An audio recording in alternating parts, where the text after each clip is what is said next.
Alam mo ba ang oldest technique ng pag-iyaman?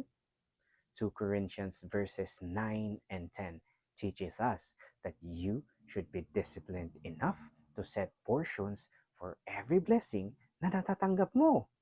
Every time that you receive a blessing, hahatiin mo siya into bread and seed. The bread's purpose is for your daily expenses, while the seed's purpose is para sa savings and investment mo, para sa future mo.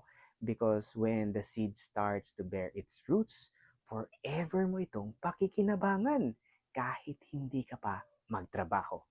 Kaya kapatid, you'll have to enjoy whatever you have right now while also preparing for your future.